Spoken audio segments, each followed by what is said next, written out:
This trip started with me riding through Massachusetts and Connecticut with a group of friends. They dropped me off as I headed across the New York border on to this grand adventure. This ride also ended with me again riding with a group of friends, leading me into West Dover, Vermont, and then eventually all the way home on day 58. Along the way, we even made a new friend, Kevin, who has his own YouTube channel he calls Red Horse Garage. We got to hear his motorcycle story.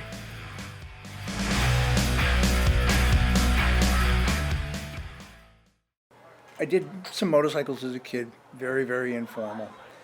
In my early adult life, I did no motorcycles. I was into horses and agriculture. I did not take up serious motorcycle riding until I was 50 years old. I went and took motorcycle safety class in New Hampshire at 50. I had a couple really good friends that were patient, that probably taught me as much as anything. I think the motorcycle safety class is good, but having these kind of people to come in and help you to be patient, because I was like that scared guy.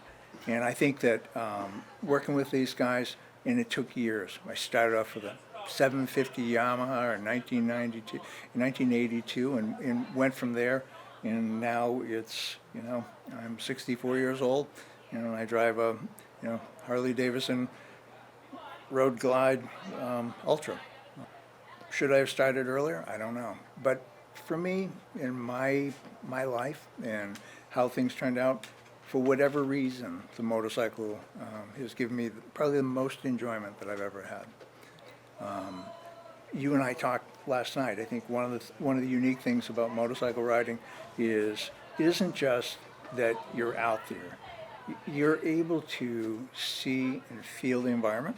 Obviously, you can see through a car windshield, but it is different when it's the wind in your face. I think to be able to feel the weather, whether it be rain, whether it be sun, whether it be wind. And then, as I said to you last night, one of the coolest things about riding a motorcycle is smell. When I went a couple years ago, we were traveling, and I kept a log of everything I smelled. And it can be hay, it can be water, it can be cow manure. I can tell the difference between cow manure and pig manure. It can be diesel. But those things, those sensories, you can't get in a car. Now, is it a dangerous sport? Absolutely. But life is dangerous. I've had many friends that have taken risks. I've had friends that haven't taken risks. I've had friends that got cancer. I had friends that didn't get cancer. None of that we can predict. And I told you a story last night.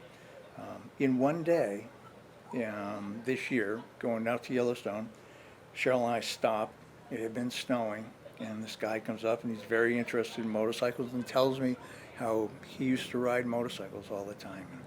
He lived near Beartooth Pass, and Beartooth Pass is like one of the epic rides you can take. And he says, I always wanted to do Beartooth Pass. He's probably my age. I don't know why he didn't do it. But then again, hours later, I meet this little guy from Canada that's sitting on this Honda trike, and he says this is his second time around the United States. He says, and this time I'm going to spend time in every state. And he says, I'm not a rich man. He says, but I enjoy this. He says, and I've got two brothers, and I've told the story to many people. I've got two brothers. He says, and they're both have early Alzheimer's, and they're in the hospital. And so in the end, I guess the question is he driven by love of motorcycles, or is he driven by fear? Maybe all of us are driven by both of those things. Now, I was actually heading home on day 58 rather than day 60 like I had originally planned. What happened was that I had built in a couple of extra days just in case something went wrong. I figured that the bike was going to break down at some point or have a flat tire at least, or maybe I was going to get sick as I did on the Alaska trip. But none of this happened. Everything pretty much went off without a hitch. Yes, my bike coughed and sputtered a little bit at altitude, but even that was no big deal. So as I rode home, I started thinking about all of the amazing places I got to see, the wonderful roads I got to ride, and of course, the great people.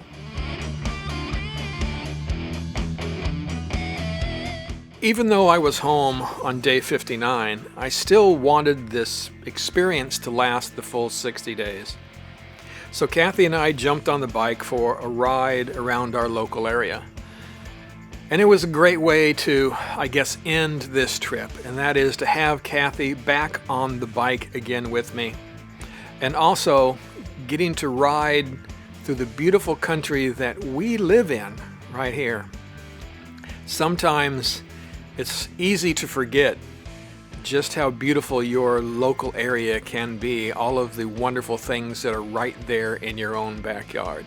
Sometimes it takes traveling across the country to realize, again, what you have right here.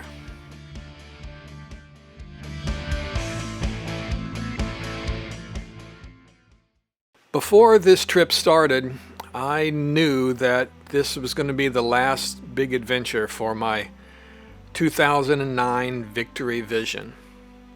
It's been a great bike over, well, the last 10 years, 9 riding seasons. It's went 75,000 miles without a hiccup. It's just overall been a fantastic bike, and we made a lot of great memories on it. But I was getting itchy. I was looking for something different. So on day 60, I started my search for the bike that would eventually replace this wonderful bike that we had ridden for so many years. It was a little bit of a sad day, but also an exciting day to go out and start this search.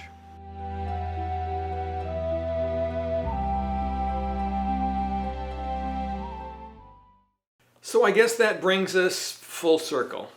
What started on June 1st, 2019, right here in this garage, ends more than a year later, again in the same garage.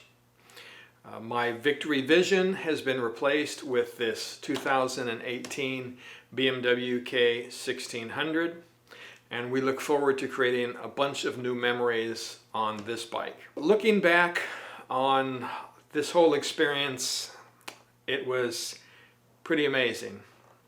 Right? I got to go out and ride for 60 days around this country, see some amazing sceneries. We live in such a beautiful country. And there are so many amazing people out there as well. I met people, camping in San Antonio that were just really fantastic family. I met a bunch of motorcyclists and got to hear their stories. Again, that was just one of the best parts of this trip. And then, of course, riding with my wife for 16 days through the California coast and up to Crater Lake National Park, and then over the Lewis and Clark Highway into Missoula, all the way to Rapid City. And that was just an amazing experience that we got to share.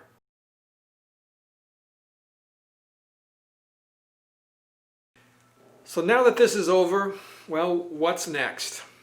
The truth is, at this point, I'm not really sure. As you can see, there's been a few other changes around here as well. Not only do I have this new bike, I got a second new bike that is a WR250 that I've been doing a little bit of off-road riding with. And of course, I fell over and hurt myself. So first I have to get over that injury, and then we'll see what we do for 2021. Got several ideas that I'm kicking around. And of course, we have to get over this COVID thing, which unfortunately looks like it's going to be with us for quite a while. So we'll keep planning and let you know when the decision gets made on where we go next. But definitely there's going to be something for 2021. So it's been a beautiful experience sharing this with you. I hope you have enjoyed it. And please, if you have comments or suggestions, you can do so below. All right, guys. Thanks a lot. Thanks for taking this journey with me.